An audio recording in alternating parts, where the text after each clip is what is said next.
Hi and welcome to my channel.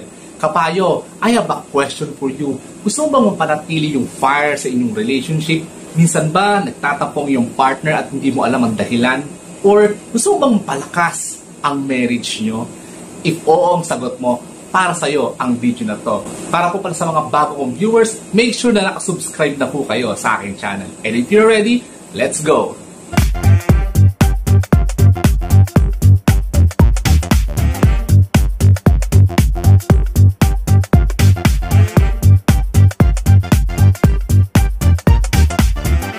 Today, isi-share ko sa inyo kung ano ba yung mga ginagawa namin, ano ba yung mga practices namin para magkaroon kami ng healthy relationship ni Mrs. Actually, napakasimple lang naman kaya lang hindi ko masyadong pinapractice ng karamihan. Huwag ho kayong maingay kasi sa inyo ko lang sasabihin to.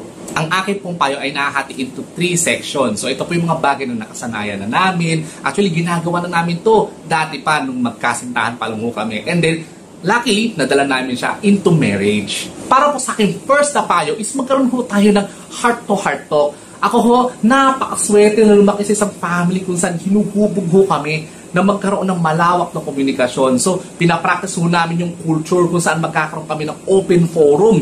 Dito ho, makikinig ang lahat. Hindi lang ng mga anak, pati na rin ng mga magulang namin. Ngayon, matatanong mo, ano ba pinagkaiba ng heart-to-heart talk sa normal na pag-uusap? Dito ho kasi merong rules the moment na mag-start ito. Yung first, mag-a-unburden ho yung magsasalita ng kanyang mga emotions, yung kanyang feelings, yung kanyang pinagdaraanan. And syempre, yung pangalawa naman is yung mga listeners, dapat magkaroon sila ng understanding and maging open-minded sa lahat ho ng mga maririnig nila. Wala pong lugar dito yung ego, yung pride at yung pagiging self-centered. Ito po yung panahon kung saan iintindihin natin ang saloobin ng bawat isa. So wala ho ditong pangmamaliit, wala ho ditong panghuhusga. Lagi natin ilalagay yung sitwasyon natin sa lugar nila. Ako kasi pag meron akong gustong sabihin or gusto ko intindihan ako mabuti dahil maaaring against si Mrs. or meron ako isang bagay na gustong pag-usapan ng mas matagal, di ba? Mapag-isipan mabuti, I bring that up. At sasabihin kong, Han, okay, let's have a heart-to-heart talk. At yun, pipili na kami ng araw kung kailan, anong oras, or kung saan. Usually, ang napipili ho namin yung tahimik na lugar, like coffee shop, kung saan magiging relax yung katawan namin at the same time yung isip namin. And syempre, ito na rin ho yung time kung saan sasabihin niya yung side niya, ano na ba yung nararamdaman niya, ano ba yung mga plano niya, no? Meron ba siyang hinanain, meron ba siyang mga saloobin. Minsan kasi sa sobrang busy natin, maaaring sa work, maaaring sa business, na-overlook na ho natin yung mga bagay na mas mahalaga sa atin. Ano ba yun? Yung family or yung ating partner. Hindi ho ibig sabihin na wala siyang sinasabing problema or wala siyang napabanggit ng mga troubles niya. Tapos makikita na siya, ngumingiti-ngiti lang siya. Wala siyang pinagdadaanan. So pwede natin gamitin yan para mas makausap sila. Kasi pag tinanong natin yan, sasagot lang yan, okay lang ako. Di ba? Dating parang napaka-insensitive ko pa. Tapos pag sinabi mong, okay, sasabihin niya, yan ang problema sa'yo Use this or practice, okay? Let's have a heart-to-heart talk. Then kausapin mo yung mister mo o yung misis mo. No? Sabihin mo, kamusta ka na? Okay ka lang ba? May pinagdadaanan ka ba? Gawin mo to regularly. Sanayin mo siya doon at makikita mo kung paano siya mas maging open sa'yo. Para naman po sa aking second na payo is date your partner. So para po doon sa may mga anak hindi po ito yung usual na family bonding kung saan lalabas kayong lahat, kakain kayong lahat. Okay po na practice yun. Wala pong problema doon. Actually, ini-encourage ko na gawin mo yun.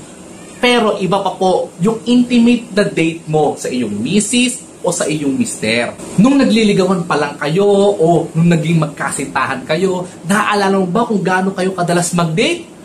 Nung nagpakasal na kayo, especially nung nagkaroon na kayo ng mga anak, kailan yung last intimate date nyo? Ito kasi yung nakikita kong problema. Palibhasa na na-win over na natin si Mrs. o nagkaroon na tayo ng mister, no? Tapos na. Okay na. No, yung pera natin, yung oras natin, para na lang sa mga anak.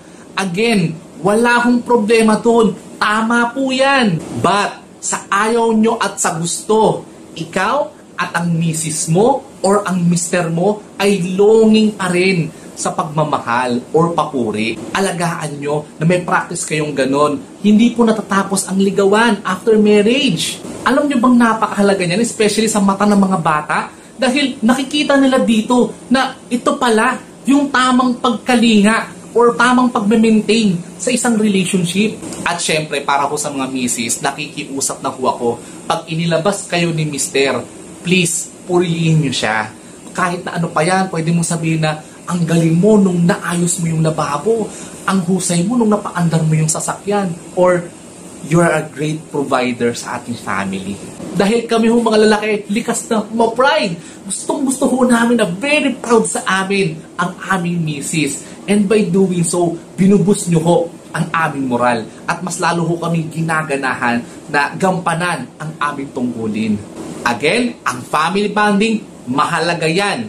Importante yan. Pero iba pa rin po na bigyan natin ng intimate date ang ating partner. And lastly, para ho sa akin, third na payo is be a mirror. Paano ba gustong i-treat ka ng iyong partner? Gusto mo ba inaalagaan ka? Gusto mo ba inaasikaso ka? Ayaw mo ba siyang mag-cheat? Well, here's my message for you. Be his or her mirror.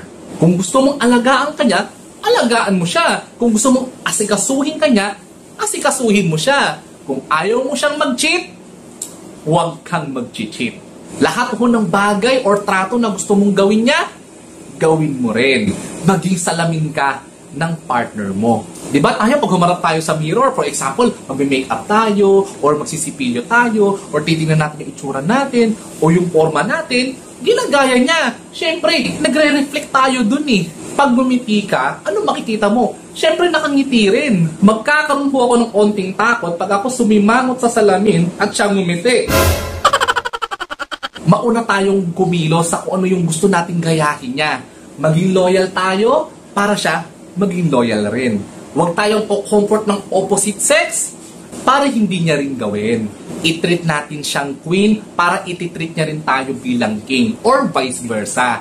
Huwag natin silang iti-take for granted na kesyo obligasyon niya yan o responsibilidad niya yan sa inyong relasyon. And bago ko tapusin ang aking video, magbibigay lang ako ng simpleng analogy. For example, meron kang mamahaling sasakyan, ano? Napakaangas. Paano mo to aalagaan? Siyempre, lilinisin mo, di ba? Dapat malinis, makintab. Ano pa? Dapat mabango. Yung tipong pagpasok mo, amoy mayaman. Ano pa? Nakuha mo, maintenance. Siyempre, hindi natin pababayaan yung oils, hindi natin pababayaan yung tubig. Meron pa yung monthly check-up, no? Kasa-maintain. Para worry-free tayo at the same time, very smooth yung ating sasakyan. Ngayon, kung iniisip natin yung maintenance ng ating sasakyan, bakit yung relationship natin sa ating mister o sa ating misis, hindi natin inaalala? Mahalaga ho na meron tayong maintenance sa relationship natin. At yun po yung sikreto namin. Dito na ho pumapasok yung heart-to-heart talk, magkaroon tayo ng date sa ating partner, at yung pagiging mirror natin. Maraming salamat po muli sa mga nanonood ng aking video. Kung nagustuhan mo to, bigyan mo naman ako ng like and subscribe ka na rin sa aking channel. Don't forget to hit that notification bell para updated ka sa aking weekly uploads. I hope na nakatulong ho ako na makapagbigay ng magagandang tip para mas mapalago natin yung fire sa ating relationship. So ingat tayo mga kapayo and see you again sa aking next video.